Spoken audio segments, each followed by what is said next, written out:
We've looked at Postgres before, and I think that probably what I want to see in MySQL is similar, which is to see if we can find the query planning, query optimization code. I assume that this is the right repo. Maybe let's check what other MySQL repos there are. Maybe this is just the servery stuff. We have MySQL Workbench, MySQL Server, Connector, Operator, which is for Kubernetes. More connector stuff, Shell, Docker. Yeah, this seems like it is. Let's see. Can we dive in? Oh, I think I'm not logged in. So I do have, I have set up live grep experimentally. So let's see if we can find Planner. We have SQL Planner. Yeah. Let's see if we can find Optimizer. We have Optimizer bug. And maybe, I don't think this will show me the whole code. Well, I guess it will. Where's Optimizer bug here?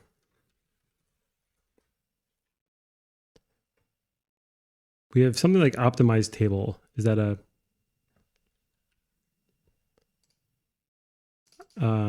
optimize? How about just optimize? We get some stuff. We've got some protobuf stuff. I don't know what the protobuf is, if they have support for protobufs, but let's check it out. Certainly Planner. Where is Planner? SQL Planner in /SQL. Here. Storage is probably also interesting. Let's pull out storage just in case we get bored by the planner. And I guess just for the sake of completeness, let's maybe look at the SQL directory in general. Bin log, I'm gonna guess is like binary log. Containers. I don't know if this is presumably like data containers as opposed to like Docker containers. DD. Is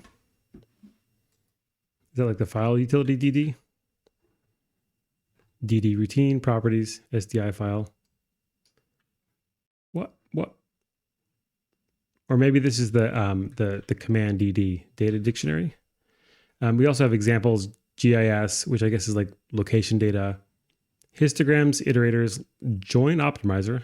I'm gonna look at that, locks, memory, partitioning, maybe partitioning, I guess, protobuf.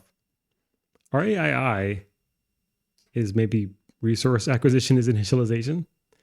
Some regex stuff, XA, who knows what that is, resource groups, and a bunch of files in the main directory, some of which might be interesting. We have things like create field, create definition, this DD stuff, and events. Maybe events is keyboard events. I don't know if there's like an event-driven subsystem to MySQL. But I'll just scroll through these and see what I see. Log tables, log. We have main. I guess we can look at main. Main is often like just some setup functions and is not as exciting as you might imagine it to be. We have the MySQL daemon, I guess. I guess we'll look at the header file for the daemon. OLAP. Why not look at olap.h? So all of these individual files, other than the planner, I'll just look at very quickly, I think. We have parse trees. I'm going to guess what we're parsing is SQL and not really anything else. We have things like query result, query options. These are presumably just going to be classes that model the query result and query options and stuff. I don't know what this RPL stuff is, so I will ignore it. Session tracker and SQL audit. I don't know if this is like audit logging or audit something else. SQL base might be interesting. SQL command, SQL construct, SQL do, etc. I think this will be more than enough to keep us occupied for the amount of time we have, which is roughly like an hour. Okay. So here's SQL base. We'll just look at this quickly. It's 594 lines of code. These are a bunch of classes. These might be implemented elsewhere. We have an enum, and that's not so exciting. Maybe this on the right, this panel on the right hand side it will tell us what's cool. We have a pre-locking strategy, table share deleter, some stuff about locking tables, altering tables, but mostly about locks, open table context. So there's not really, this kind of seems like the prelude to getting down to business rather than getting down to business itself. Although we have like this thing like fill record, and I have no idea what a THD is. Table header maybe? It's going to take whatever a THD is, possibly a header, a table, and a deck of fields, and another deck of items, I guess, and we'll presumably put the items in the field. And it takes a Boolean about something about whether to raise auto increment as exval non-null val. I don't know what it is. Something about auto incrementing non-null values and that sort of stuff. Okay, so I promised I would just look at these files really quickly. SQL audit, I'm just curious whether this is about logging or anything else. We have the audit event. This audit event thing is event to string expanding macro. I guess you give it an event and it turns it into a string so that you can read it. We have this make username. This seems like we're converting things to strings. We're getting usernames. I think this probably is mainly about logging. Let's see if we can find the word log. We only get one mention of log. Let's look up MySQL audit. Enterprise audit, a feature that helps organizations implement stronger security controls and satisfy regulatory compliance by tracking access to sensitive data. Okay, so it's about tracking, which is basically logging. So it's not doing the auditing, it's preparing data so that it can be audited, I guess, probably mainly by humans. Here's OLAP. Should be what, online something processing. And we don't have much here. We have group by modifier string and get maximum group by column supported.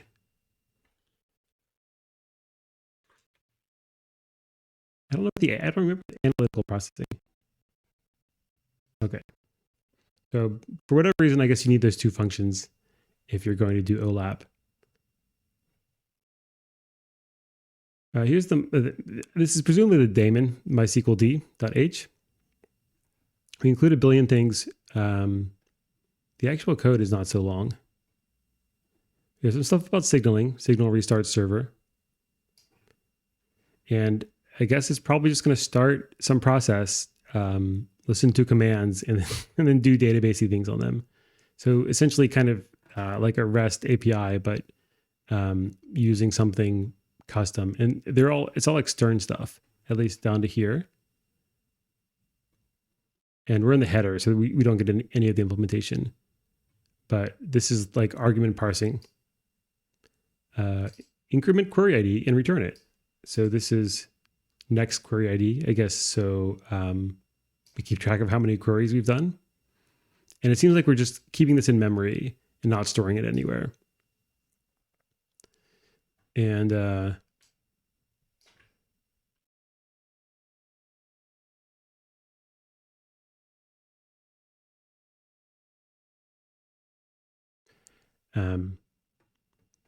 we have set connection events, stuff like this. Okay. Parse authentication processing. All right. So that's setting up the server. Here's main, and it's just, we've got this, we're going to return MySQL main. This is the CC file and MySQL D, sorry, we're going to return MySQL D main. So we just saw a little snippet of the MySQL D. So all main is going to do is really start the daemon. And we get a copyright statement. So that's not much. And then we have protobuf, which I'm just curious, like, what are we doing with protobufs? Looks like not much. We've just got this failover proto. source managed source list. But why?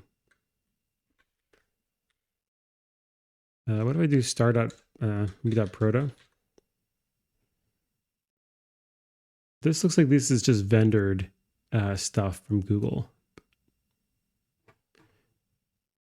Maybe I'll ask ChatGPT. So tell me about why the MySQL server repo has protobufs in it.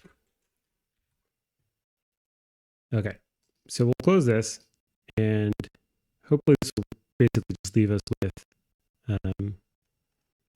with the banner. Although I guess let's take a quick look at partitioning. I don't know if this is for like partitioning for horizontal scaling or something else. Partition function support indicates that the function is supported. New part partition. You have things like optimize parts, analyze parts, check parts, repair parts, assign key cache parts, or preload keys parts. We don't have a lot of comments. Initialize partitioning. Currently only PSI keys. We have a partition specific handler share. And some utexes. And a partition handler class for partitioning specific operations. We get dynamic table information from the partition. We get the default number of partitions.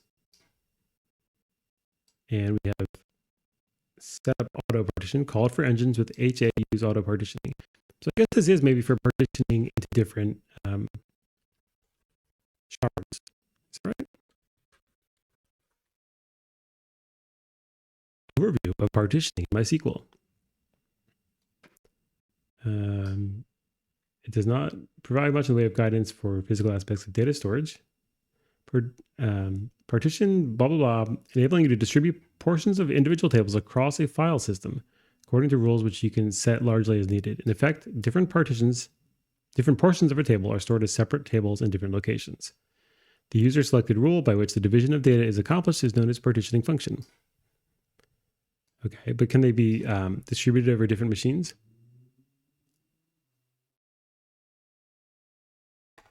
I don't know.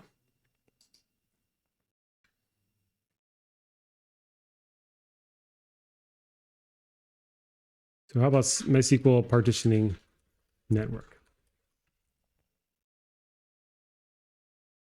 How to partition across multiple servers. With MySQL, people generally do what is called application-based sharding. In a nutshell, you will have the same database structure on multiple database servers, but it won't contain the same data. Okay, so it sounds like you can't actually do partitioning across multiple networks. You need to handle it at the application layer. So whatever partitioning is, it seems to be disk partitioning on the same disk or maybe multiple disks of the same physical server, but nothing's really going over the network.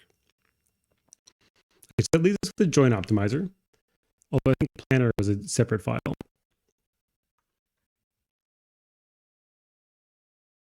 SQL planner. Okay, so let's look at the planner first and then the join optimizer. That will probably take up all our time. And then I asked ChatGPT about the protobufs.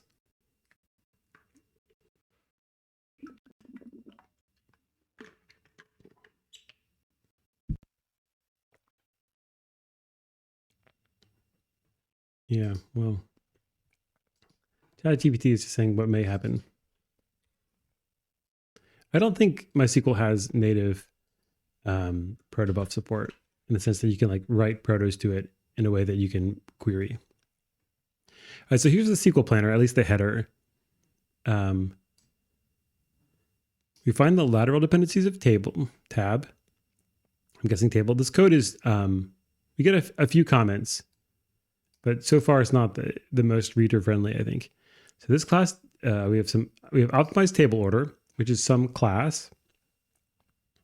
Sounds like it should be a function, but it's a class. So it determines the optimal join order, although we're in SQL Planner, not the join optimizer thingy, for tables within a basic query block, i.e. a query specification clause, possibly extended with semi-join tables from embedded subqueries. This class takes as a prerequisite a join class where all dependencies among tables have been sorted out.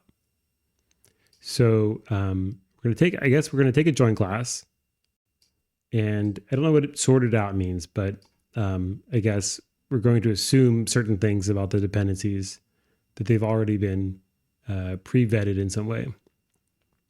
All possible access paths have been sorted out and all statistics information has been filled in. This class has a sole public function that will calculate the most optimal plan based on the inputs and the environment, such as prune level and greedy optimizer search depth. For more information, see the function headers for the private functions greedy search, best extension by limited search, and ekref extension by limited search. So we have this class optimized table order, and it will take a THD, which I'm going to guess is a header, but let's see if we should we ask live grep? Maybe define THD. Define THD void. Maybe look table header. Read the table header. I'm not sure. What if we just do MySQL THD? For each client connection, we create a separate thread with THD serving as thread connection descriptor. So THD is maybe thread. Is that right?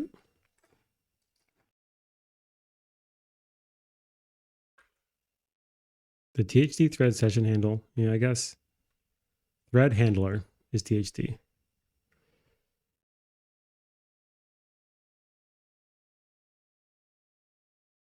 Bart doesn't seem to know any more about the protobufs. Okay, so this is a thread handler, I guess, and then we have the join args, a table reference, star. So maybe I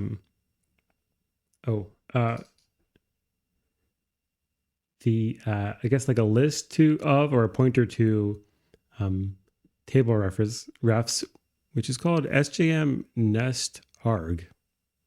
What is SJM? I have no idea. And then we have bool choose table order, which is a function you call and you get back a true or false, which is the entry point to table join order optimization. For further description, see class header for private function headers. Return false. Wait, what? Return false if successful and true if error. That's madness. Recalculate lateral depths. So I guess this will recalculate lateral dependencies. I guess maybe like sibling dependencies if we're in some sort of tree. In this incrementally one, they're both void. They take in an unsigned int, which is the first table number. So I guess maybe they just adjust the state that's being kept by this class. And then we have private references to the current thread handler, the pointer to the current plan being developed. So I guess join star is a plan for joins as opposed to a join itself. And we have search depth, which I guess will just basically limit recursion to apply to greedy search, and then prune level, pruning heuristics to be applied. If you pass in 0, that's exhaustive, and 1 is pruned by time or rows. I don't know why you can't configure which one. It says time or rows, but how do you know whether to do time or rows? I'm not sure. You'll have to ask the MySQL people. And then we have this nested join map, which is a bitmap. So basically an int where the ones and zeros have some semantic value of all join nests embedded in the last table appended in the current partial join. So I'm not sure how we're using this bitmap to model join nests, but maybe we'll see some of that. And then we have this table ref of emb SJM nest. If not null, we are optimizing a materialized semi-join nest. Okay, so maybe materialized has the same sense as materialized view or a materialized table. And semi-join, I'm not sure how that's different from join, but maybe in the join algebra, that's a different thing. If not, we're optimizing a complete join plan. And I'm not sure what nest means. I don't know if nest means we have nested joins. Maybe let's look at semi-join.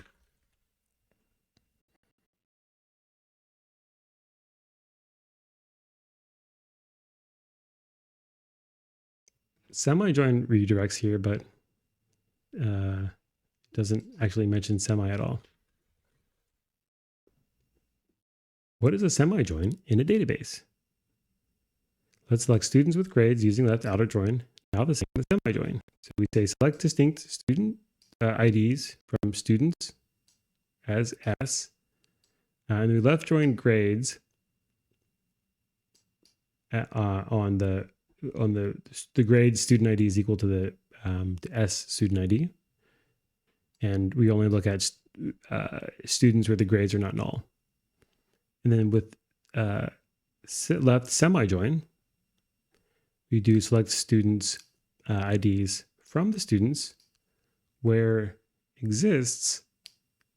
We try to select one from grades where student ID is ID. The latter is generally more efficient depending on a concrete DBMS and query optimizer. But that doesn't really tell me what it is. Semi-joins are SQL's way filter a row set based on inclusion of its rows.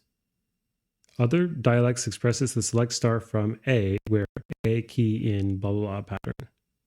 Semi means we don't really join the right-hand side. We only check if a join would yield results for any given tuple. Okay. So I guess the join maybe actually combines the tables, and this is maybe some check to see if combining the tables would help or something like that. And this is another case where let's ask Bard. In databases, what is a semi-join?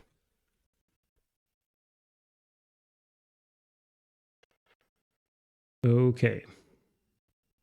This is storage. I don't think I'm ever going to get here. Okay, and then we're still in the header for the query planner. We have this excluded tables. When calculating a plan for materialized semi-join nest, best access path needs to know not only the remaining tables within the semi-join nest, but also all tables outside this nest, because there may be key references between the semi-join nest and the outside tables. Okay, so this is excluded tables. Here's has SJ. I guess this is whether we have a semi-join. Test all ref keys. If true, find best ref. Must go through all keys. No shortcutting allowed. And then if we find a final plan, we set this boolean. If we, I guess we have a final plan with semi-join, we set this boolean. And then if we have a final plan, I guess in general, we set this boolean. Use best so far. I guess just because it does kind of a satisficing thing where it's not trying to find the global optimal. Maybe it will just spend some computational resources and return what it gets in some heuristic way. And then we have what seems to be the proper API, which is find best ref. You pass it in whatever a join tab is, I guess it's a join table. The remaining tables, an index, a prefix row count, whether we've, I guess, found the condition, a table map, and used key parts. I don't know what used key parts are. Then we have this function to calculate the scan costs. So you pass it in a bunch of stuff. And we'll, I guess, try to figure out how costly it will be to scan the tables or the entries. And we have this best access path, which is void, and maybe position is the alt parameter. But it takes in similar stuff, tables, index, whether to disable JBuff. I don't know what JBuff is, presumably some kind of buffering. And then some more methods. We have this void get partial join cost, and then we have a giant comment here. Calculate condition filter. Calculate post read filtering effect of join. Cons for blah, blah, blah. I think that's maybe not so important. All right, so that's the header. That all looks pretty complicated, and I'm not sure why I have this impression, but maybe a little bit hacky compared to it seemed like the Postgres optimizer stuff we saw was maybe a little bit more organized. And so here's the implementation. It's 4,823 lines of code. I don't think we're going to get through all of them. Let's see if we can find. Let's see what we can find. Here's optimized table order, which will take the thread, the join, the table ref, which is SJM, semi-join, something or other nesting. And what? We're setting these variables. I think this is all just setting stuff up. Let's look at find cost for ref. First, we begin by limiting the number of matched rows. How do we do that? We take the minimum of the number of rows passed in, I guess, and some maximum number of seeks for key. And it doesn't seem to depend on the key, so I guess for any key. And we say that there's some limitation on when we can calculate costs, I guess only if the table is materialized. So if it's derived unfinished materialization, then we return worst seeks. So we say it's going to be too hard to figure out, I guess. Let's make sure that I know what a materialized table is. I'm going to guess it's something. So there's the materialized view. Is a materialized table the same as a materialized view? It's clear to me why a materialized view is preferable over just querying a base table. What is not clear is the advantage over just creating another table with the same data. Dynamic query rewriting. Materialized views define not only relationships, but also allow you to pre-compute expensive joins and aggregations. The optimizer is smart enough to use the MV to fetch relevant data, even if the MV isn't explicitly used in the query. And MySQL does similar tricks to Oracle. They're basically equivalent, but the MV has various options for automatically refreshing the data, which not only improve blah, blah, blah. Materialized views can be refreshed. They are snapshots of data taken at regular intervals. So it sounds like maybe we just regularly load stuff into memory. Okay, so let's ask maybe ChatGPT again. Tell me about the benefits of materialized tables in MySQL.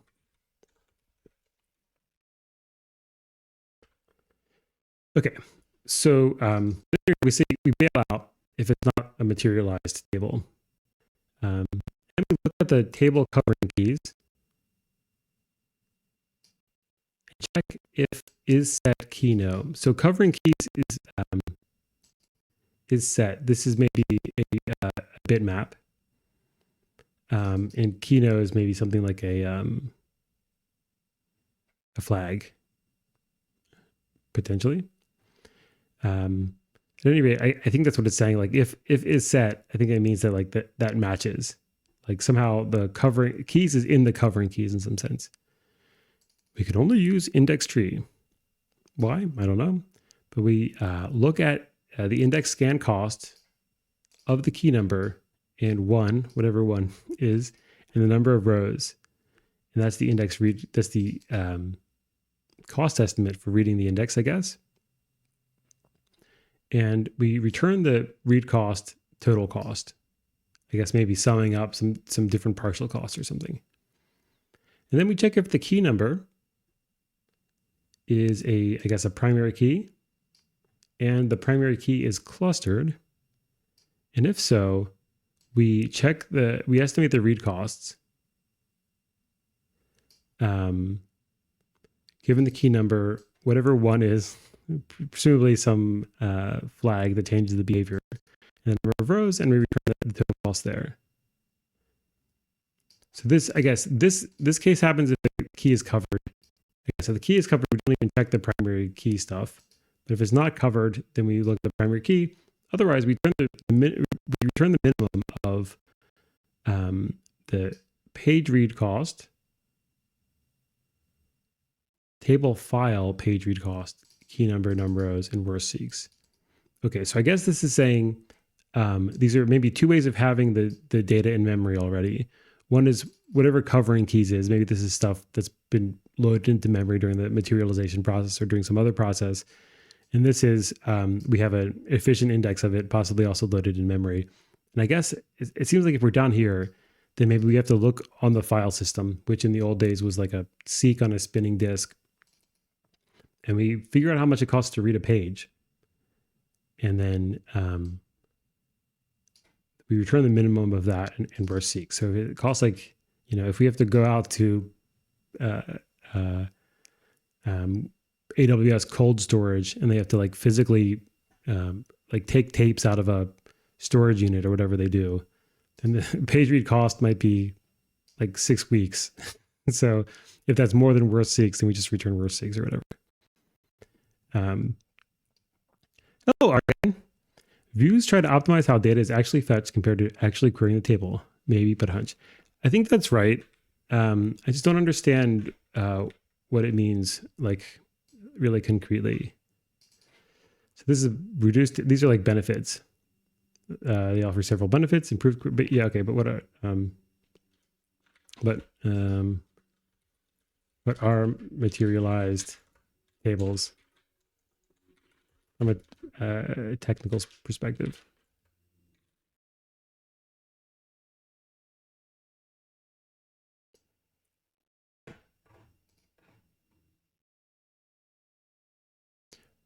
Let's see. What do you have to say for yourself? They storing the results of a query as a physical table. Unlike traditional tables, which store raw data, materialized tables store the computed or aggregated results of a query. Oh, okay. I guess the difference is the table might have a bunch of stuff you don't need, at least as opposed to the stuff that's just from the query. When a query is executed against a materialized table, the database engine retrieves the pre-computed results stored in the materialized table instead of recalculating them on the fly. So if you're doing calculations that make sense, table population are populated by executing the query and storing the resulting data in the table. The process can be done manually or automatically. They consume storage space, blah, blah, blah, maintenance and refreshing. They may need to be done periodically. Okay. So this is like, if you have, I think some of this is like if you have your raw data and then you have like daily statistics or like you have some view on the data, then yeah, you would basically have like a view that gets updated based on the raw data, and all of that's fine. Some database systems support query rewrite capabilities where the optimizer automatically replaces a query with a reference to the corresponding materialized table if available. Sure. But under the hood, how is this different? Under the hood, are materialized tables stored, I guess, differently than other tables? Yeah, okay. So traditional tables store raw data, typically in row-based or column-based formats. I think pretty sure MySQL as a traditional SQL thing is row-based. Materialized tables, on the other hand, store pre-computed or aggregated results of a query. But what does that mean? Instead of storing raw data rows, materialized tables store the computed result set, which may include aggregated values, join data, and other derived data sets. But are joined data just rows? They are physically stored in the database systems. However, the internal representation for the data may vary. Indexing and optimization. Okay. I think it's going to take like 4 more prompts before ChatGPT tells me what I really want to know. So maybe we can find some of the code that represents the tables themselves. I mean, I get the principle, but what I'm wondering is like, from the perspective of the query optimizer, it sounds like they're saying they're just unwilling to optimize certain queries unless the things materialize. So I'm wondering, is that about the storage format? Is that about things being in memory? Is that about there being less data overall? Those sorts of questions that I won't really have a good sense of until I know more about the data model for materialized tables in MySQL. All right, so this find cost I think makes sense. We have this function, find the best index to ref across on a table. The best index, chosen using the following priority list. The clustered primary key with the quality predicates on all key parts is always chosen. So if the primary key sounds like that wins. A non-nullable unique index with equality predicates on all key parts is preferred over a non-unique index. Otherwise, the index with the best cost estimate is chosen. I think that makes sense. I'm not going to read the interpretation. But so far, we haven't really seen joins, I don't think. At least in this file, I mean. Join tab compare straight. Less than comparison function. I assume that means it turns -1, 0, 1, like a standard C comparison function. Used to compare two join tab objects that are joined using straight join.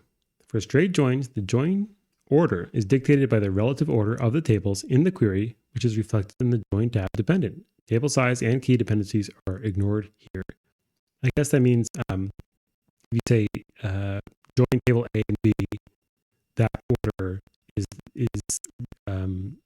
what's used as the join order here, or something like that. So we have this operator, open and close parentheses, I guess. That's going to take two join tabs, and we're going to assert that they're not the same. They're distinct tables. A table should not be compared with itself. I don't know whether it makes sense to say that you want to join yourself, but I guess that's fine. We don't do subquery flattening if the parent or child select has straight join modifier. Okay, so straight join prevents you from doing some sort of flattening on the subqueries. I don't know what sort of flattening there would be, but I guess in some cases we can like optimize the subquery somehow. It is complicated to implement, and the semantics are hardly useful. So we assert that that this MSJ nest is not true. And I guess MSJ nest has something to do with whether it has the straight join modifier. And then basically our assertions are done. I don't know if it seems like these are asserting in production and not just in debug mode. If JT1 dependent, or maybe these are really just debug, I'm not sure. So then we look at the dependence somehow of JT1, and we AND it with the we look at the table ref of JT2 and its map. If that is true, then we return false. And then otherwise we do the reverse comparison, possibly return true. And then if neither of those happens to be the case, then we check whether JT1 is less than JT2. I don't know what that order means. I think that these are just pointers, right? So this just should be inequality for pointers unless we override this inequality somehow. Inequality operator. I don't know what this means. Somehow dependent. The order of the tables is reflected in the join tab dependent. So this is I don't know what map means. There's some map, and we're checking something about dependency relationships. I guess maybe this is like if JT1 is dependent on JT2 or vice versa. Hi, what am I talking about? I'm not really sure. We're looking at MySQL, in particular how they do query planning. Here's join tab compare embedded first. Same as join tab compare default, but tables from within the given semi-join nest go first. Okay. Yeah, I don't know what really any of this is up to. We have optimized table order, choose table order. Select and invokes a search strategy for an optimal query join order. This function takes a user configurable parameters that control the search strategy for an optimal plan.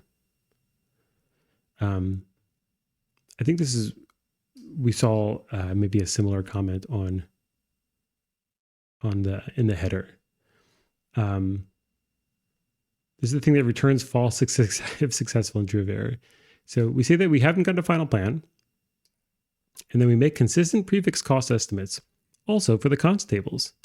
So we loop over the const tables, and we look at their join positions and add the index of the loop to it, and we set the prefix cost. But setting the prefix cost involves two numbers, one of which is 0, the other is 1. I don't know what that means. Maybe that's min and max. Maybe this is some sort of interval arithmetic. I don't know. And then we ask if there are any tables to optimize.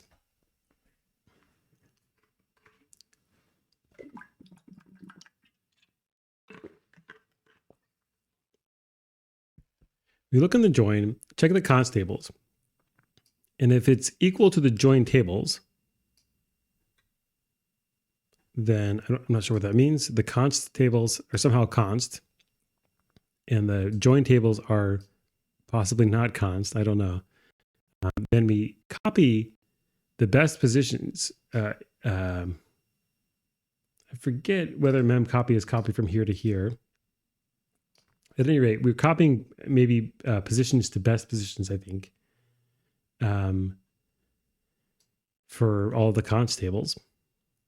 And then we set join best read to 1 and best row count to 1 and got final plan to true, and then return false.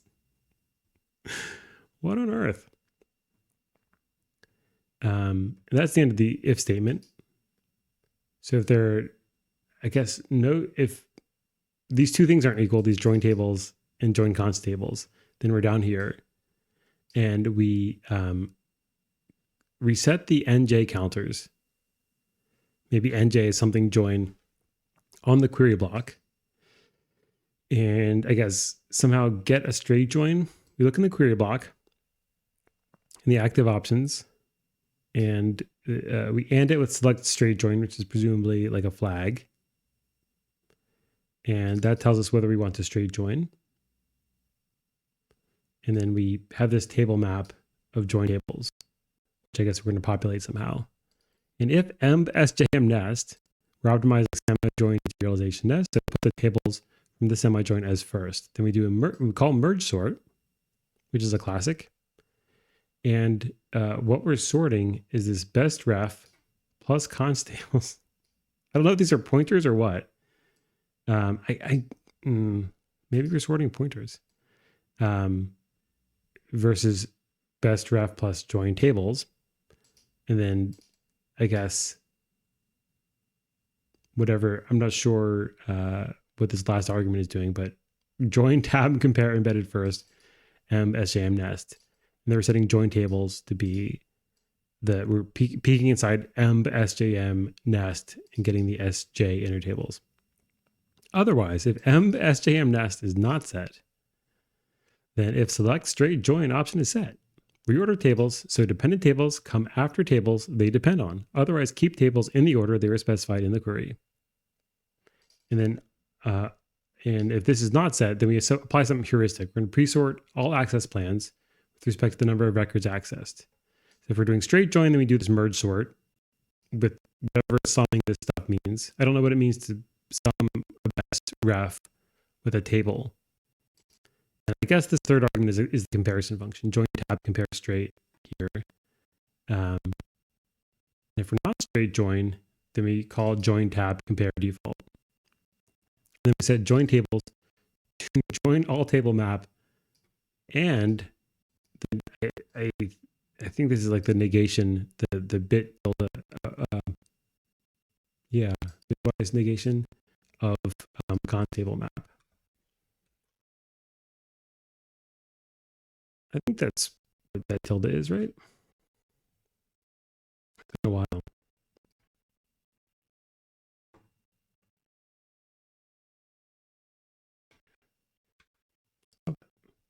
Yeah, but it was not. Okay. All right. I have no idea what it is doing. To really understand this, we would have to know what a bunch of this stuff is, like what the const tables are and what they mean, what they're supposed to mean. So let's dig into that. But first, let's maybe take a quick look at the SQL/join optimizer, which it seems like the planner is already doing join optimization. So I'm not sure how this is really different from what the division of labor is supposed to be. We have make join hypergraph. We have join optimizer.cc.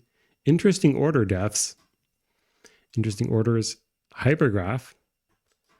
I guess we'll look at a bunch of these. So in this, here we're like doing something that seems relatively sensible and generic, which seems like we're building some graphs and maybe doing some sort of graph optimization. We have a cost model. This looks a little bit more like the Postgres optimizer. I'm just kind of curious how whether the SQL planner is like much older than the join optimizer.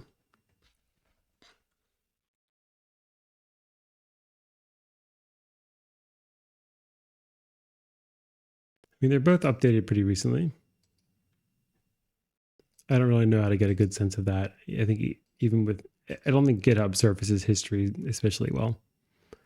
But let's take a look at a few of these files and see if they're any more understandable. So here's make join hypergraph. I'm not sure if hypergraph the thing. What makes it hyper? A hypergraph is a generalization of a graph in which an edge can join any number of vertices. In contrast to an ordinary graph, an edge connects exactly two vertices. Okay. So an example of an undirected hypergraph with the edge set is, we see that, I guess V1, V2, V3 is like a hyper edge that joins three vertices.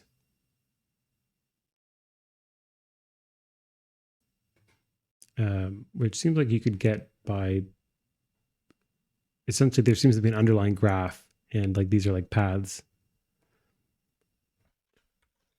We have the word path.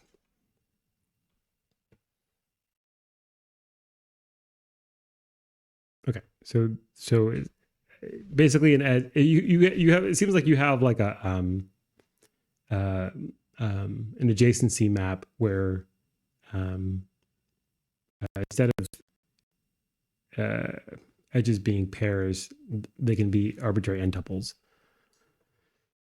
Okay, so make join hypergraph. I guess this is like a hypergraph of joins is what's going to go on here. Make relational expression from join list. This looks more like Java. Things have names that are pronounceable, that are readable. This seems maybe like this is more modern code. Make item. You take two items, I guess, and you have some equality thingy. There's some helper function, which counts how many tables are referenced by an equijoin condition. A thing that we get this reorder condition stuff that reorders the predicates in such a way that equalities are placed ahead of other types of predicates. This will be followed by predicates having subqueries and the expensive predicates at the end. This is used in the early stage of optimization. Predicates are not ordered based on their selectivity yet. Okay, so I assume that what's going on here is that since expensive predicates are at the end, equalities are at the beginning. I think the idea here is equalities are quick to verify, and so this is somehow ordered by how hard the things are to compute. Expand same table from multiple equality. Split out any conditions that refer to the same table without touching the multi-equality. For example, for equal T1A, T2A, T2B, T3A, we'll return T2A equals T2B and original item. All right, so why T2A is equal to T2B? Why are we ignoring T1 and T3 in particular? This means that later stages can ignore such duplicates. And also that we can push these parts independently of the multiple equality as a whole. I'm not sure what A and B are doing here, but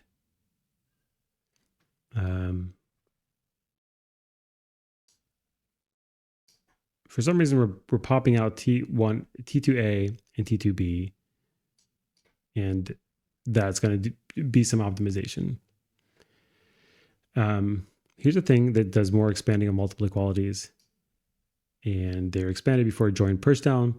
So at least this code, it's clear what it's trying to do. First of all, we have comments, which are good, and second of all, we have understandable variable names. We have this thing, make relational expression, which is going to take this thread header thing in a table ref. Now, wherever it was it was going to do some stuff. So we have things like make relational expression from join list.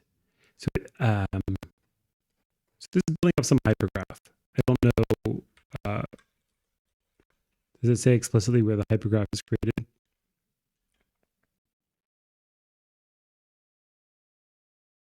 Yeah, what was that? Make something hypergraph.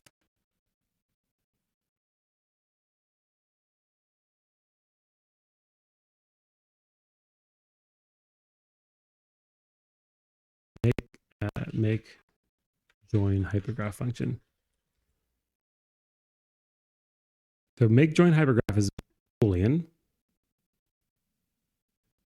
and it's no. Come on, GitHub.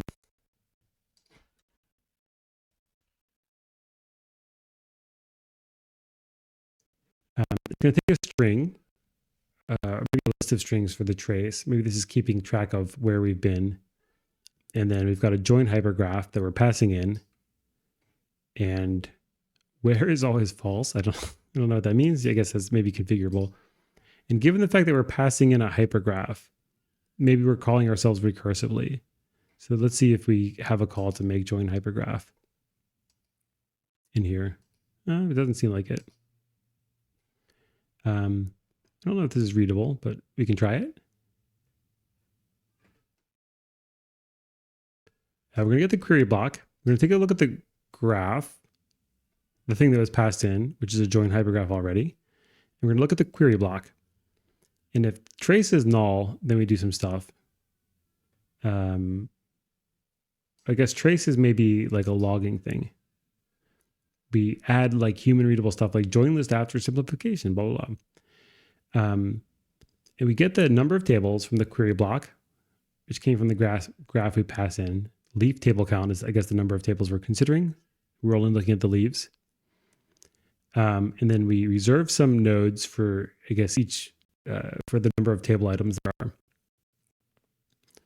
Or we reserve some graph nodes, return true. I guess we're checking if we have space maybe for these, for this many, in which case we return true. Why does that, well, I guess that means, I don't know. Otherwise, we check if the number of tables is less than or equal to 1. This is the fast path for single table queries. We can skip all the logic that analyzes join conditions as there is no join. Then we return make single table hypergraph.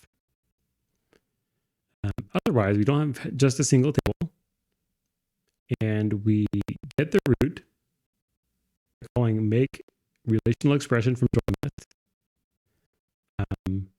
Whatever companion set collection is, I guess some set that's a companion. Then we call flatten inner joins on the root. So presumably somehow flatten some of the joins that can be flattened. And then we look in the query block to get the join.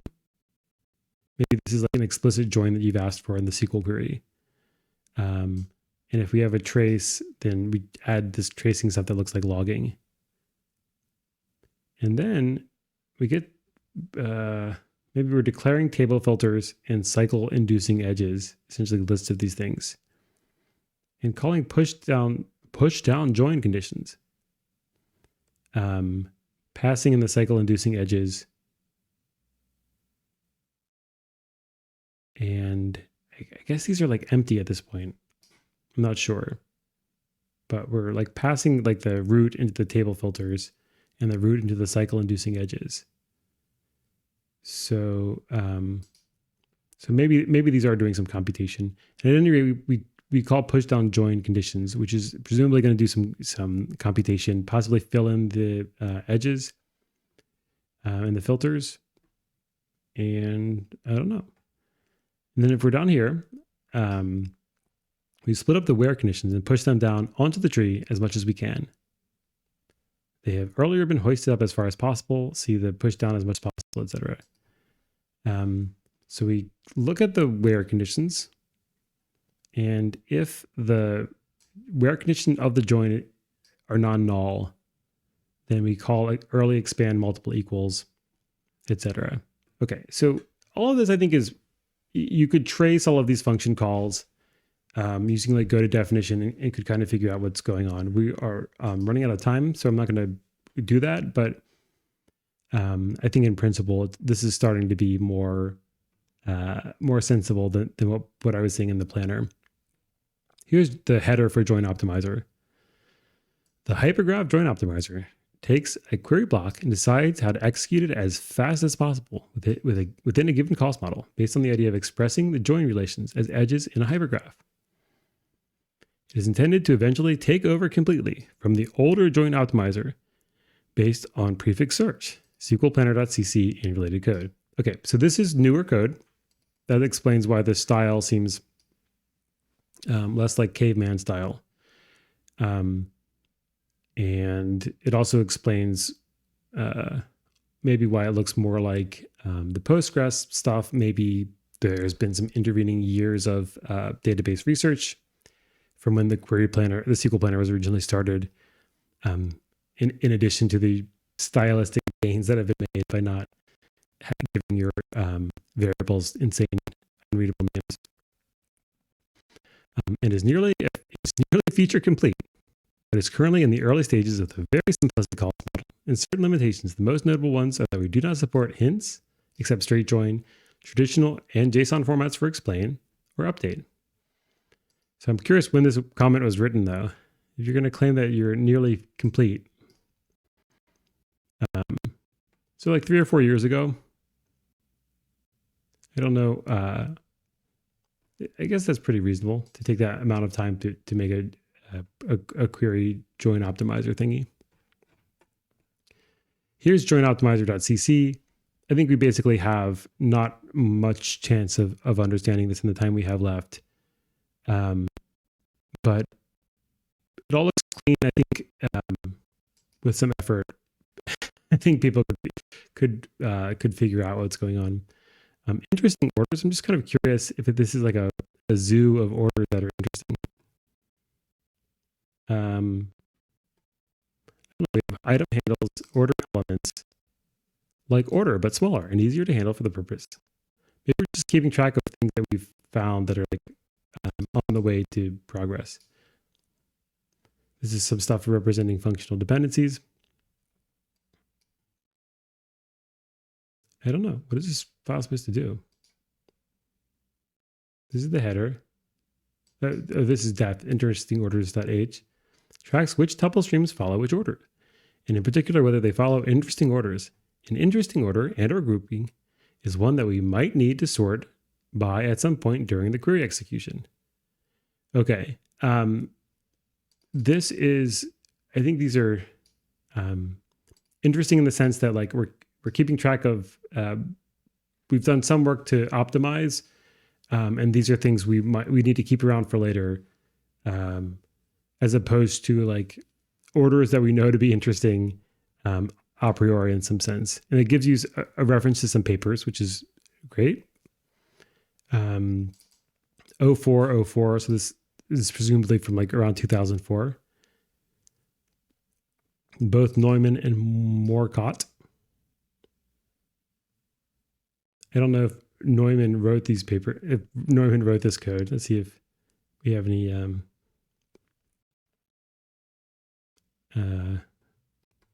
I guess GitHub doesn't really tell us who the committer was, does it? All right. So interesting order reminds me of, what is it, the interesting number theorem? Important theorem in mathematics. The interesting number paradox. I guess it's no longer considered a theorem. It's an attempt to classify every natural number as either interesting or uninteresting. The paradox states that every natural number is interesting. The proof is by contradiction. If there exists a non-empty set of uninteresting natural numbers, there would be a smallest one. But the smallest uninteresting number is itself interesting because it's the smallest uninteresting number, thus producing a contradiction. All right, interesting numbers. Okay, so here's more hypergraph stuff. This is interesting. This is the header. We have a hyper edge, and this looks tree-like. We have a node map for left and a node map for right.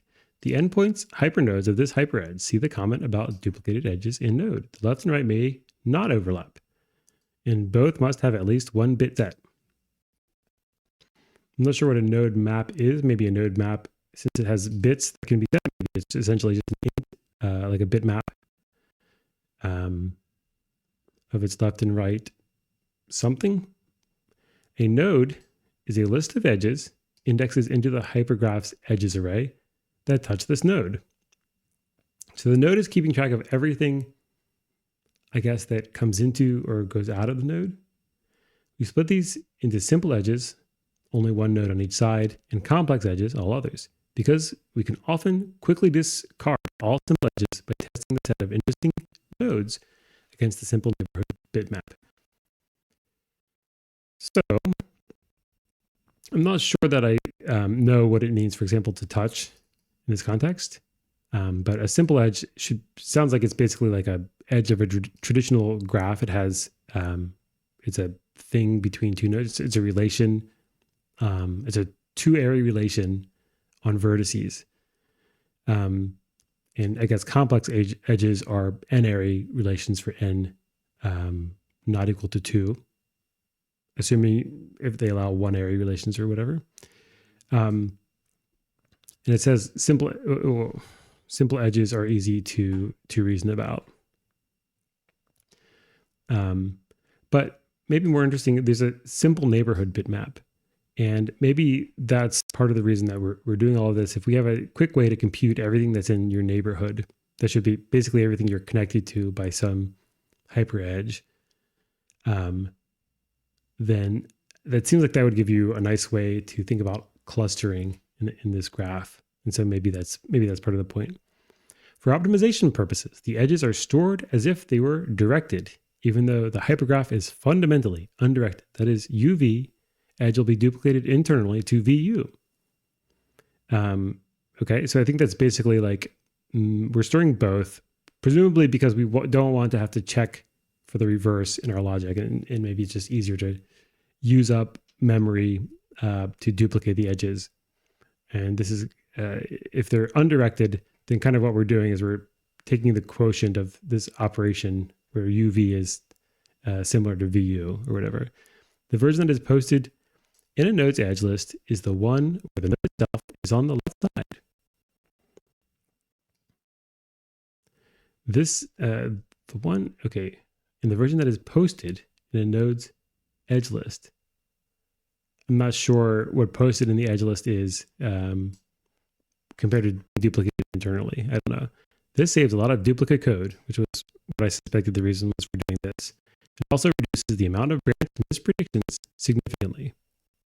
Okay, I guess branch mispredictions, I'm not sure if it means in the CPU or maybe at some higher level in the code that they're writing. It helps something like 30% on the overall speed. And so we just have this vector of complex and simple edges. And then we have all nodes on the right side of an edge in simple edges. That's simple neighborhood. I don't know what that means. I guess right side is like should be like a simple neighborhood should be a neighborhood of something in particular. I assume a neighborhood of a point, and maybe the point is the thing on the left-hand side. Not sure. At any rate, we have the left and right map, and I guess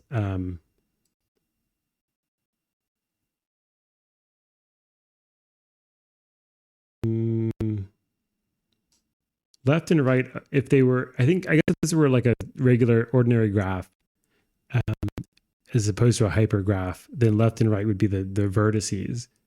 And here, I guess they're saying left and right are collections of vertices, like sets of vertices. And then we have this hypergraph, essentially object itself. It's this struct where we can add a node, add an edge, and an edge has the node map left and right, like we just talked about half a second ago. You can modify an edge and attach edge to nodes. And we can check whether it's a simple edge by checking that the left and right both have single bit set. So it's an edge between one particular node and another node, like a classical graph edge. We're not going to look at the hypergraph.cc because we're basically out of time. Cost model, I'm just kind of curious, like what can be set here. Filter cost. The cost of evaluating the filter for all rows if subqueries are not materialized. Okay, so filtering, I guess, is we have a bunch of rows and we're applying some predicate to them and getting true or false, maybe, and returning the ones that are true, or I assume that's a sensible definition of filter. And so we have some costs if they're not materialized, init cost if they're not materialized, initial cost before filter can be applied for the first time. So maybe this is like a fixed cost, and maybe this is more like an incremental cost. I'm not sure. If they are materialized, they get a separate cost, et cetera, et cetera. And then we can, we have this function to estimate the cost, which will presumably just add up all the, like we somehow model the thing by writing down, I guess, what the costs are, and then to estimate the cost, essentially add up everything. Estimate distinct rows. We will estimate the number of rows with distinct combination of values for terms. And that will have some implementation and so on and so forth. Okay. That's about all the time I have. I gotta go hang out with my little one. But that's some of MySQL's query planning. It really sounds like they used to use this custom query planner. If I read that comment correctly, it sounds like they were doing, they called it prefix sort, and we saw a bunch of merge sorting with what looked like pointers. And so maybe what was going on is that perhaps that was the prefix implementation. Perhaps what it was looking at was essentially the data, whatever it was encoding, had information about the, I'm not sure prefixes of what, but somehow that contained, the prefixes contained information about what would be more efficient to do. And so maybe the last thing I do before I go is I look up MySQL query planning and just see how good the public docs are. Understanding query execution plan, visual explain plan, details of your tables, etc. In the conditions in your clause, the optimizer considers many techniques to efficiently perform the lookups involved in a SQL query. It'll tell you, it'll explain what it's doing, and maybe that's part of the logging behavior we saw, like the trace stuff. But in most cases, you can estimate query performance by counting disk seeks, which I don't think we really do anymore. I don't think we seek on, I mean, a lot of us are using SSDs, right? So I'm sure there still are some disks. For small tables, you can usually find a row in one disk seek because the index is probably cached. For bigger tables, you can estimate that using B-tree indexes, you need this many seeks to find a row. You take the log of the row count divided by the log of the index block length divided by 3. Why divided by 3? I have no idea. And you're going to multiply that by 2, I guess, divided by the length, but divided by the sum of the index length and the data pointer length, and you're going to add 1 to it. That's some heuristic or whatever. I'm sure it makes sense. It might be the sort of thing that makes sense if you wrote it all down. It might be an estimate that you need to know a little something about in order to derive it. I don't know. In MySQL, in index block, usually takes 1024 bytes, and the data pointer is usually 4 bytes. Okay, so some of this might be adjusting for pointer sizes. So for a 500,000 row table with key value length 3 bytes, the formula indicates log 500,000 divided by log of this thing 1024 divided by 3 times 2 over 7 plus 1 equals 4 seeks.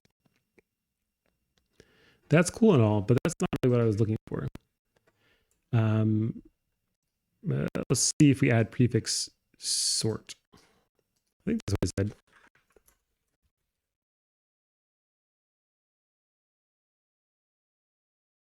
Order by understanding the query execution plan. You're not going to help me. Okay, so I'll try hard. So tell me about MySQL's query planning logic and its use of merge sort.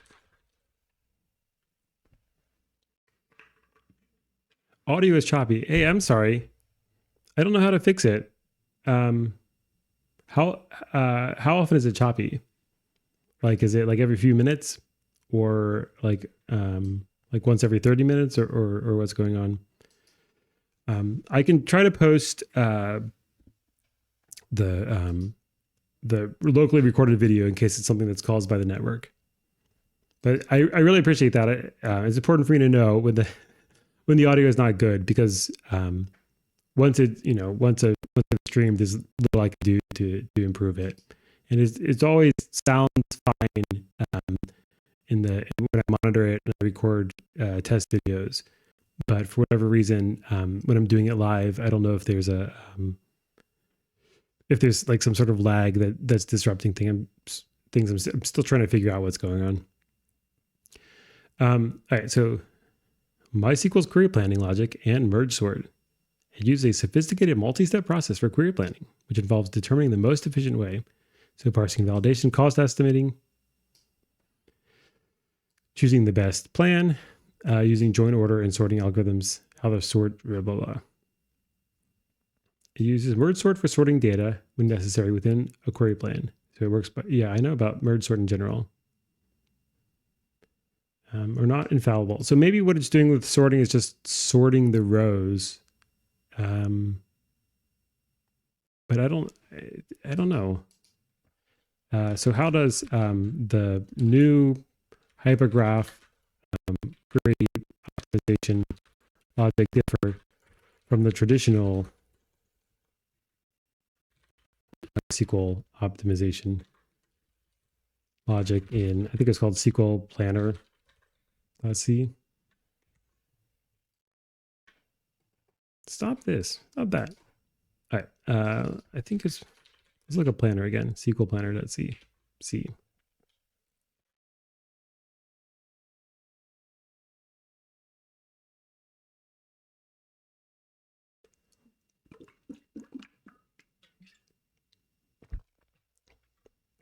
So the traditional one is focused mainly on left deep join plans, exploring a limited set of possibilities. Hypergraph considers a much wider search space, including bushy join plans and other non-traditional structures, leading to potentially more efficient plans. Cost estimation. The traditional one used cost models that may not accurately capture complex query structures, especially for bushy joins. I have no idea what a bushy join is, but we'll look it up. Hypergraph uses more advanced stuff.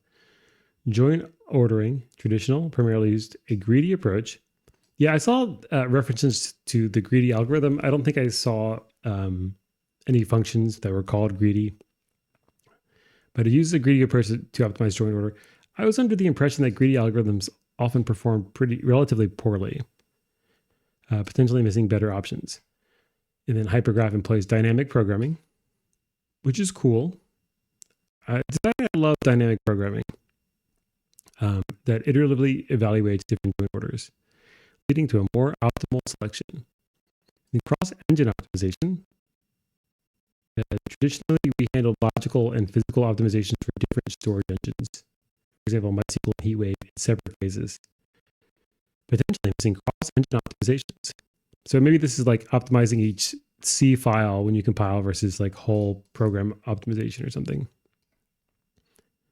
And then overall, it's better in various ways, blah, blah, blah.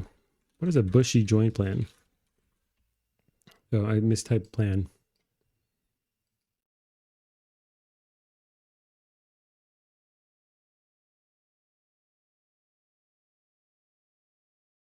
What are the benefits of a bushy join? Normally, the query optimizer won't consider bushy plans where both operands to a join operator could be intermediate results from other joins. Okay, so you might try to join, and those joins could be joined with other joins. So that's maybe like parenthesizing matrices before you multiply them or whatever. Okay, so there's some like substructure to bushy plans, and I guess the earlier optimization wasn't very good at it. But just for fun, I will say draw a picture of a bushy join.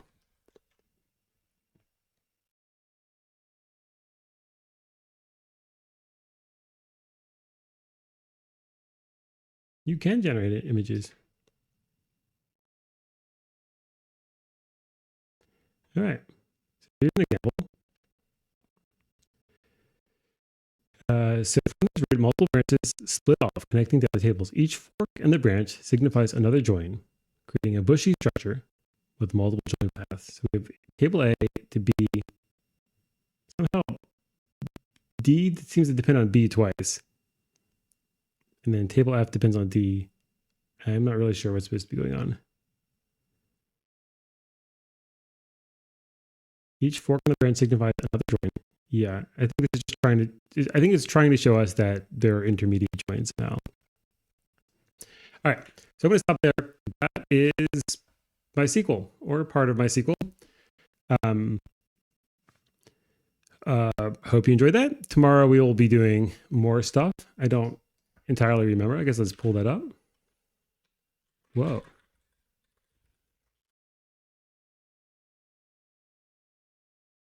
But I think we're done with JavaScript for now. Oh yeah, so okay, so WordPress and mod security WAF, which I believe, if I remember correctly, is like an Apache security module thing that was requested a little while ago. So I guess that will be my first attempt to read PHP. I think if I remember what WordPress is written in. So I'll see some of you folks there. Thanks for watching.